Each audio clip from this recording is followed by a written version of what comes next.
আবারও আসলাম তোমাদের সাথে কিছু গল্প, কিছু কথা শেয়ার করতে। আমাদের দুই মেয়ে, তো এক মেয়ের দিল্লি বোর্ড আর এক মেয়ের ওয়েস্ট বেঙ্গল বোর্ড। এইভাবে দুজনের এক্সাম কন্টিনিউয়াসলি চলতে থাকে। একজনের শেষ হলে আরেকজনের শুরু হয়। তো কোথাও বেরোনোর সুযোগটা ভীষণ আমাদের কম। তো এমন সময় আমার মামার বাড়ির একটা কালী পুজো নিমন্ত্রণ আসে, আর আমরা সবাই চেয়েছিলাম, অনেক দিন যেহেতু মামার বাড়ি যাওয়া হয়নি, প্রায় 8 বছর, তো সবাই মিলেই আমরা মামার বাড়ি যাওয়ার জন্য বেরিয়ে পড়েছিলাম।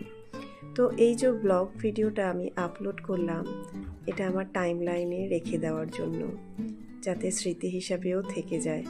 আর আমরা এই যে চলে এসেছিলাম তখন প্রায় সন্ধ্যা হয়ে এসছে। যেহেতু আমাদের দুপুরবেলা অনেকটা তাড়াতাড়ি খাওয়া দাওয়া হয়েছিল, তো আমরা ওখানে গিয়ে একটু টিফিন করে নিয়েছিলাম। আর মামাদের বাড়ির কালী পুজো ছিল। এটা ছিল মামাদের পাড়ার একটা মা মনসার পুজো হয় এখানে।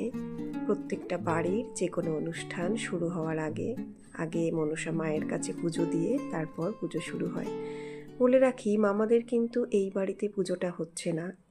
আর আমি শাড়ি পরে রেডি হয়ে নিয়েছিলাম। মামাদের পুজোটা হচ্ছিল রাস্তার গায়ে আরও একটা মামাদের খামার বাড়ি আছে। অ্যাকচুয়ালি ওখানে একটা অ্যাক্সিডেন্ট হয়, তো যার জন্য ওখানেই এবছরের পুজোটা হচ্ছে। প্রত্যেক বছরই এখানেই পুজো হয়।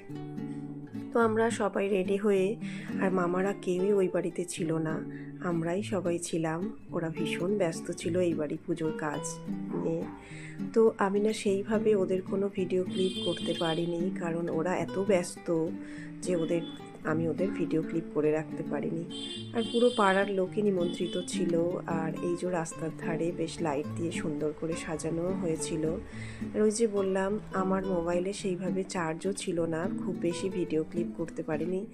আর আমরাও রাতে খেতে বসে গেছিলাম, আর ম্যাক্সিমাম আমাদের বাড়ির লোকজন উপোস ছিলেন। তো সেই জন্য আমরা রাতে খেয়ে দিয়ে, যেহেতু সারা রাতের পুজো, আমরা কিছুক্ষণ ঘুমিয়ে পড়েছিলাম বাচ্চাগুলোর জন্য। আর এই যে এখানে মায়ের পুজোর শেষে ওই ভোর, তখন প্রায় 4টে সাড়ে 4টে বাজে, মায়ের বরণ শুরু হয়েছিল। তখন মামার মেয়েরা আবার আমাদের ডাকে, তো আবার আমরা এখানে চলে এসেছিলাম। মায়ের বরণ চলছে, আর ওরা ভীষণভাবে আবির মাখামাখি শুরু করেছিল। সেইভাবে আমরা তো ভয় পেয়ে গেছিলাম। তো তারপর মায়ের বিদায়, এই টাইমটা কিন্তু ভীষণ একটা কষ্টের মুহূর্ত।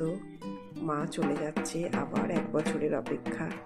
তো এই যে আমি এই ভিডিও ক্লিপগুলো কিছুটা শেয়ার করেছিলাম মায়ের বিদায় পর্ব শেষ করে। তখনও কিন্তু সকাল হয়নি, কিছুটা অন্ধকার আছে।